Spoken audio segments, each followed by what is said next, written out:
I forget the university. Sikumbuki chuo hicho kikuu. He was awarded a PhD with the highest distinction that university. He was awarded a PhD with the highest distinction that university had ever. PhD yake kwa viwango vya juu kuliko vile ambavyo chuo kikuu hicho kilishia kwa viwango vya juu kuliko vile ambavyo chuo kikuu hicho kilishia kuvitoa.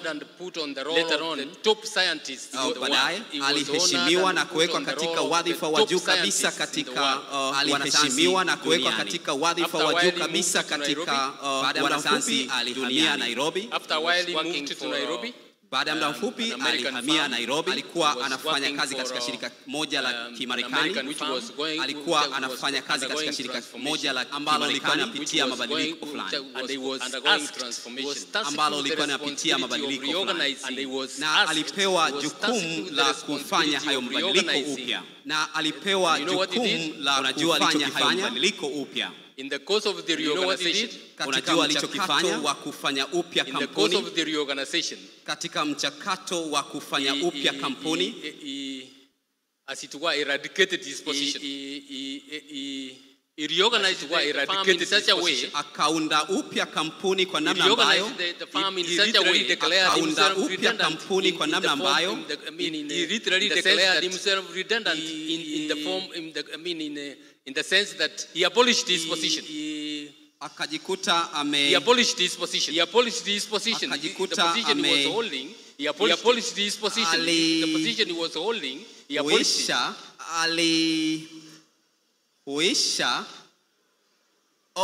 Alitoa ile nafasi. Alitoa ile nafasi. Yes. Alitokomeza vile. The management looked at the reorganization that he had done. Management iliona kwamba lile jambo ambalo alilifanya katika kampuni, and they called him to the board. Na walimuita katika board. They said this is fantastic. Walisema hii ni njema kabisa. But where is your position? Lakini nafasi yako ulioitokomeza ipo wapi tena? He says in my assessment, alisema katika tathmini yangu, in this reorganization, katika namna ambavyo nimefanya upya kampuni, this position is not tenable any longer. Nafasi hii haina manufaa tena. Then they asked him, where are you going? Wakamuuliza, utaelekea wapi sasa? He said, I'll look for another job. Akasema, nitatafuta kazi nyingine. The management told him, thank you very much, you go out. After a while, the management had itself to create a position for him. Uongozi na management ilihangaika kuhakikisha kwamba imetengeneza wadhifa mwingine kwa ajili yake.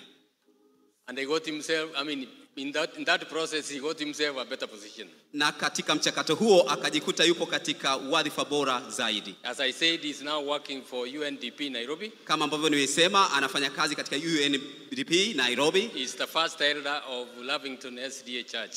Na ni mshiriki katika kanisa la mzee wa kwanza wa kanisa la SDA. What am I saying? What I'm saying is that there are many of you here who are witnessing for Christ. Ninachokisema ni kwamba kuna wengi wenu hapa ambao mnamshuhudia Kristo. It's only that the position you hold, ni vile tu kwamba nyadhifa na nafasi mlizonazo kwa sasa does not attract public attention. Hazijavuta usikivu wa umma. So don't think you are less important. Usifikiri kwamba wewe huna umuhimu. You are very important in the eyes of God. You are working well. Please continue doing that. Wewe ni wa maana sana, na katika macho ya Bwana wewe ni wa thamani. Tafadhali endelea kufanya vizuri zaidi. Yes. Ndio. Let me tell you, I have the Lord has been with me for many years. Hebu niwaambie kwamba Bwana amekuwa pamoja na mimi kwa miaka mingi. I came from a very poor family. Nimetokea katika familia ya kawaida tu. My father died when I was young. Baba yangu alifariki nilipokuwa angali mdogo. I wore my first pair of shoes when I was going to secondary school. Nilivaa kiatu changu cha kwanza nilipokuwa naanza sekondari. I wore my first shorts after circumcision. Na nilivaa kwa mara kwanza hiyo ni kaptula baada tu ya kufanya kutailiwa. Jando kwenda jando. When I was young and I was with my mother. Nilipokuwa mdogo na nilipokuwa na mamangu. My mother borrowed some money from a shopkeeper in the center where in our center. Mamangu alikwenda kwa mtu wa duka moja jirani akakopa fedha fulani. From the pyrethrum earning, the pyrethrum crop was grown in my area. Maua. Pyrethrum flowers used for insecticide. Okay, kwa ajili ya kuanzisha pyrethrum flowers. Kwa ajili ya mradi wa paleto, maua ya paleto. So she went I accompanied her to the center to get her earnings. I accompanied her to the center. Nilimsindikiza katika center ile to get her earnings for the month. Kujaribu kupata pato kwa kila mwezi. She got it, and with the slip she gave it to the shopkeeper, the whole of it. Na mwisho wa siku akamrejeshea yule mwenye duka kiasi chote. That was about 3 shillings. Hiyo ilikuwa kama shilingi 3. That was in 1963. Hiyo ilikuwa mwaka 1963. The shopkeeper said, "Mama, you can't give me everything. You need to buy something for your children also." Na yule mwenye duka akasema hupasi kunipatia kila kitu, unapaswa kununua vitu fulani kwa ajili ya watoto wako pia. My mother said, "You know, it is less, what I have earned is less than what I owe you." Akasema kile nacho kipata ni kidogo kuliko kile unachodaiwa na wewe. If I went, you would not have understood that I didn't earn more than I owe you. If I went away with the money, kama ningetokomea na fedha, you would not have believed that I earned less than I owe you. Usingeamini kwamba ninapata kidogo kuliko kile unachonidai. That shopkeeper took a bit of that money and gave her the balance. Yule mwenye duka akachukua kiasi kidogo tu cha fedha na akamrudishia mwanamke yule fedha zaidi. Let's carry this forward. Let's carry the balance forward. Na akaiachia kiasi kingine kilipwe baadaye. On the way I asked my mother why she did that. Nikiwa njiani nikamuuliza mamangu kwa nini alifanya hivyo. She told me, "My son, let me tell you one thing." Akaniambia, mwanangu, hebu nikwambie jambo moja. If you want people to help you, ukitaka watu kuwasaidie, make sure they trust you. Hakikisha wanakuamini. I don't think she realized what she was telling me. Sijui kama alitambua alichokuwa ananiambia. Maybe she did. Labda alitambua. That is a lesson which has made my life go through. Hilo ndilo somo ambalo limetengeneza maisha yangu.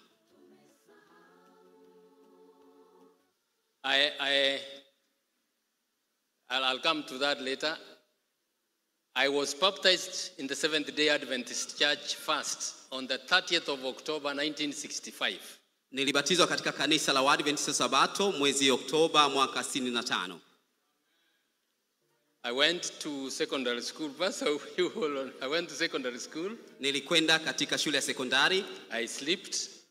Nilikwepo huko. I went to university. Nilikwenda chuo kikuu. I was not in the church. Sikuwa kanisani. And I worked. Na nilifanya kazi pia. I drank. Nilikuwa na kunywa pombe.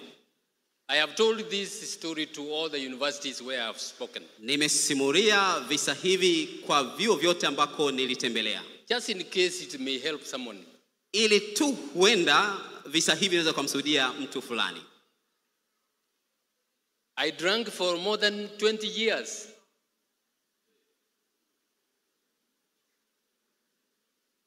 I drank for more than 20 years. Yeah, nilikuwa napiga pombe kwa zaidi ya miaka 20 hivyo. Nilikuwa napiga vitu. I had very many friends I was drinking with. Nilikuwa na marafiki ambao tulikuwa napiga vitu pamoja. Thank God. Na mshukuru Mungu that I got a foundation in church. Kwamba nilipata msingi kanisani. Before I slept. Kabla sijatelezea huko. The Holy Spirit was talking to me all the time, telling me you are in the wrong place, come back. Roho Mtakatifu alikuwa ananena nami kuhusu kurudi tena kanisani. My wife was in church. Mke wangu alibakia kanisani. I was an advocate in Nakuru for many years. An advocate. Wakili kwa miaka mingi. When there were church buildings, I would contribute through my wife. Kulipokuwa na shughuli mbalimbali za kanisa, nilikuwa natoa michango kupitia mke wangu. And I mean, at my time there were not many advocates in town. Na kwa nyakati hizo hapakuwa na mawakili wengi mjini. I was admitted onto the role of advocates in 1978. Na niliingia katika wakili mwaka 1978. Mwaka 78. So I was there, at least quite a number of people knew me in town. Ako watu wengi mjini walinifahamu. I thought about my life. Ninazungumzia kuhusiana na maisha yangu.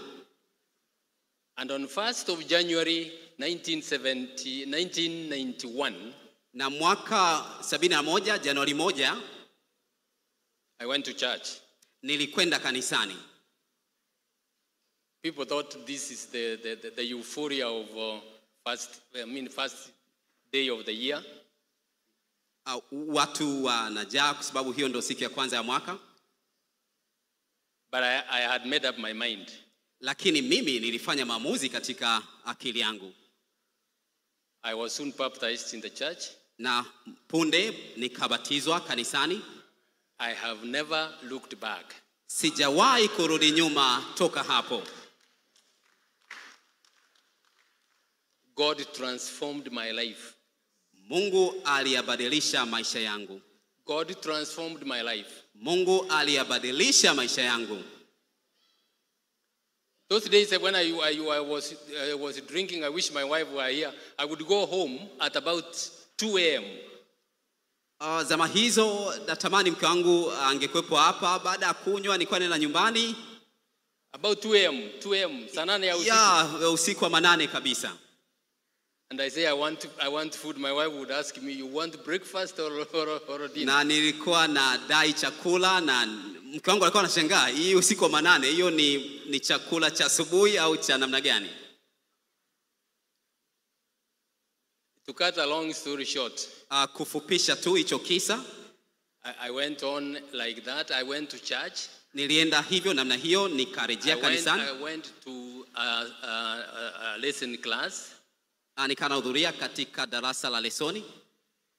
And the leader was asking questions. Na viongozi waliweza kuuliza maswali. Here I am, a very senior advocate. I can't answer those questions he's asking. Na nikopo pale na bila kuweza kujibu maswali yale. I decided that I must also read this lesson material. Na nikaamua kwamba sasa ni muda mwafaka kwa mimi kuanza kusoma material haya. I read that and I prepared. Na nikaanza kusoma na kujiandaa pia. It didn't take long before I was asked to lead a class. Ilichukua muda mfupi mpaka nipoombwa sasa kuongoza darasa. That's one of the greatest things in my life. Hiyo ni moja kati ya mambo makuu. It enabled me to study the Bible. Ilinisaidia mimi kujifunza. It enabled me to study the Bible. When I talk about the Seventh-day Church being the remnant church of Bible prophecy, I'm talking from my own knowledge, from my own study.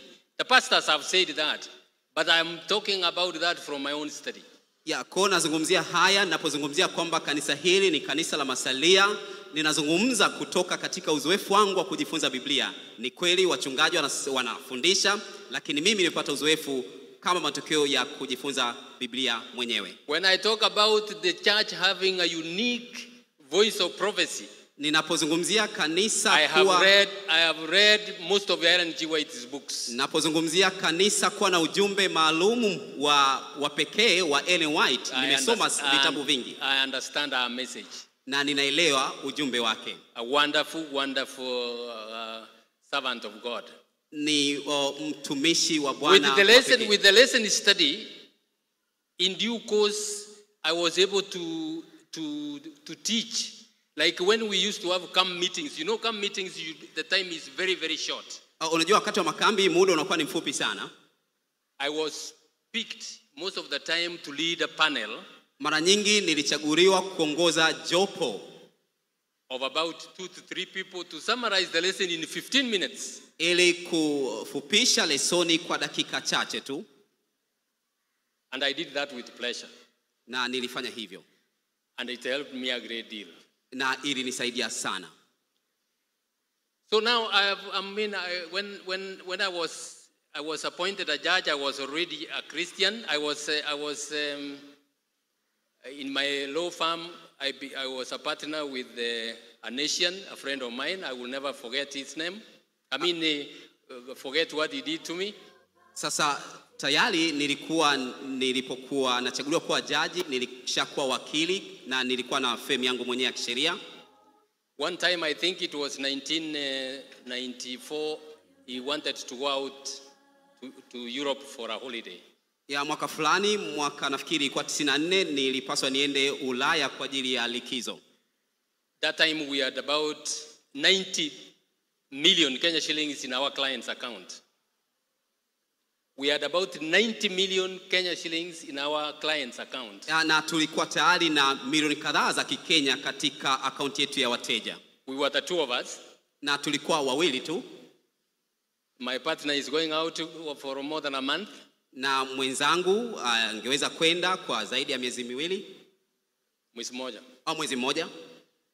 So I told him, look, I must operate. You have to sign for me some checks. Na akaniambia kwamba nitapaswa kusign baadhi ya check. As he was signing blank checks for me, alikuwa ana sign hizo hundi. I said, Praveen, ambazo do you know where my home is? It is about an hour from the Hispania, Tanzania, Kenyan border. I told him my home, my village home, is 1 hour from the Tanzanian border. Nimwambia kwamba kijiji changu cha nyumbani kipo pembezoni tu mwa mpaka wa Kenya au wa Tanzania na Kenya. At the stroke of a pen, if I sign that check, kama nitasign ile hundi, I will take all the money. Ningeweza kuchukua fedha zote and leave you with the clients. Na kukuachia wateja. I will cross over to Tanzania. Na ningevuka mpaka wa Tanzania na kutorokea huko. This guy said, but David, I know you can't do that. Lakini huyu rafiki yangu alisema kwamba nakufahamu David, huwezi kufanya hivyo.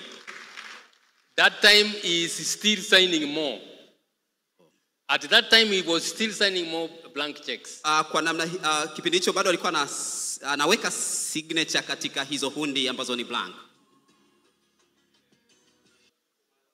Ziko wazi. Yes. I told you about what my mother told me. Nilikwambia juu ya kile ambacho mamangu aliniambia. If you want to work well with people, let them trust you. Kama unataka kufanya kazi kwa uzuri na watu, hebu wakuamini. That has been it was a great legacy in my life. Hiyo imekuwa alama kubwa kwangu iliyoachwa kwangu na mamangu katika maisha yangu. There is nothing as great in life, I can tell you, than when people trust you. Hakuna kitu cha maana sana maishani kama watu wengine wa maana wanakuamini. That's why I told you that it is difficult to give one his story. Sometimes unaweza kuonekana unajigamba. Na ndio maana nilisema kwamba ni ngumu kidogo kujizungumzia juu ya habari ya maisha yako, inaonekana kama unajisifia vile. As Chief Justice of Kenya, kama sasa jaji mkuu wa Kenya, when I retired, nilipo staff, the messages I got from people I don't know, jumbe ambazo nilipata toka kwa watu hata sijui kwa uzuri. For me, that is the greatest thing in life. The Kenyans, in short, at least a majority, not all of them, because some of them hate me with a passion. The Kenyans trust me. Angalau najua wapo wachache, lakini wengi wa Wakenya wananiamini. I don't think there is anything greater than that.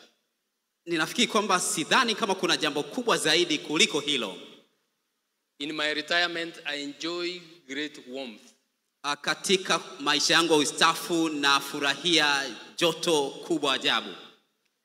Wherever I go and I meet people, popote napokwenda nakutana na watu. Some stand and say, look, wajia huyo mzee kiti. Patia huyo mzee kiti. Wengine wanajikuta wanasimama and they say you just give room and a seat for this elder. For me that is greater than millions of shillings you could get. Kwangu mimi hiyo ni kubwa sana kuliko hata mamilioni ya fedha ungenipatia. Why am I telling you this? I mean, when I came back to church especially, I said, God, I have wandered. I've wandered out there for a long time. Ninachokisema ni kwamba niporudi kanisani nikamwambia Mungu, nimetanga mbali nawe kwa muda mrefu. Forgive me my sins. I don't want to go back. Nisamehe dhambi zangu na nisingependa kurejea tena dhambini. And I tried. I am a sinner. Please don't see me as what. Na ninajaribu, tafadhali, mimi ni mdhambi bado. I have my own weakness, but I tried to deal with people in a honest way. Nina madhaifu yangu, lakini nilijaribu kushughulika na watu kwa namna ya kujali na kwa uwazi. Let me leave it there because it's a long story. Yani kisa kirefu, hebu nikiachie hapo. What I can tell you, my brothers and sisters. Ninachotaka kuambia ndugu na dada zangu, if you decide for Christ, kama unaamua kwa ajili ya Kristo. You know, we can be in church, we can be on the church register, but we are not converted. Unajua, unaweza ukawa kwenye vitabu vya kanisani, lakini hujaongoka. You can be a serving elder who is not converted. You can be a serving elder who is not converted. Unaweza ukawa ni mzee wa kanisa unayetumika ambaye bado hajaongoka. When you remember what Christ told Peter. Unakumbuka kile ambacho Kristo alimwambia Petro? When you get converted, do what? Ukishaongoka fanya nini? If you decide for Christ and you get converted, ukiamua kumfuata Yesu na kuongoka,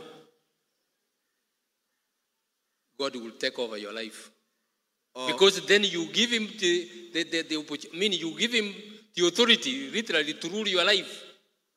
Mungu ataongoza maisha yako kwa sababu unampatia mamlaka ili ayaongoze maisha yako. God can't force himself on you. Na Mungu hawezi he can't force himself on you.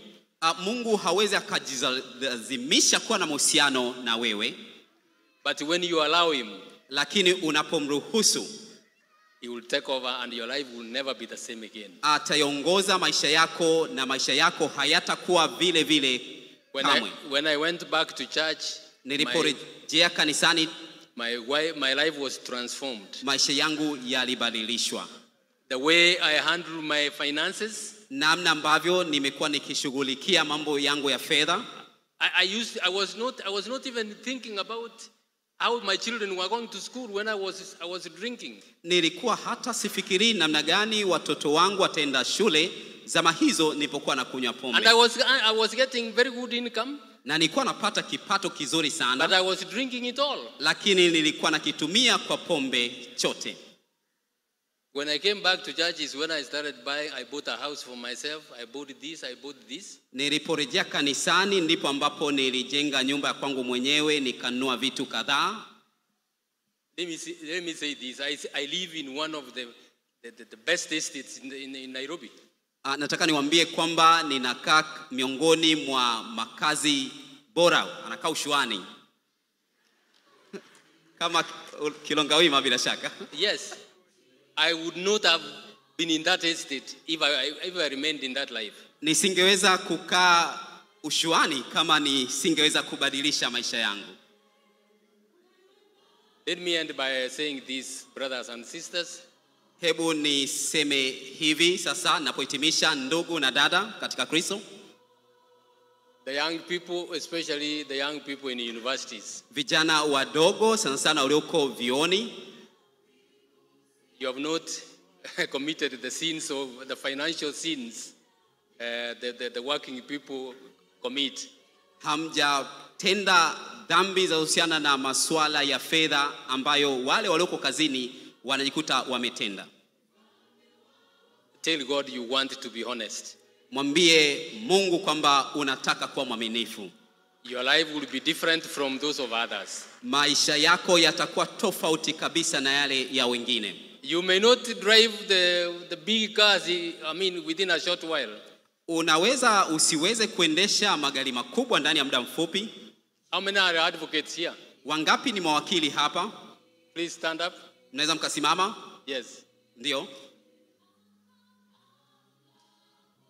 Thank you very much. When I was an advocate, nilipokuwa wakili, and I was an advocate for 25 years before I was appointed a judge. Na nilikuwa wakili kwa miaka 25 kabla sijateuliwa kuwa judge. There are some who came behind me, more than 10-15 years behind me. Kuna watu ambao walinitangulia kwa miaka zaidi ya 15. Tangulia au nyuma yangu? Nyuma yangu. Au waliokuja nyuma yangu. They were driving, within a short while they were driving cars bigger than I was. Hao waliokuja nyuma yangu ndani ya kipindi kifupi walikuwa wanaendesha magari makubwa kuliko yale ya kwangu. But they were in the police station every week. Lakini walijikuta katika vituo vya polisi kila wiki. With clients' money. Wakiwa wamekula hela za wateja. The lawyers understand what I'm talking about. Wanasheria wanaelewa kile ninachokisema. Now some of them have fallen in the wayside. Na wengine wamepotelea mbali.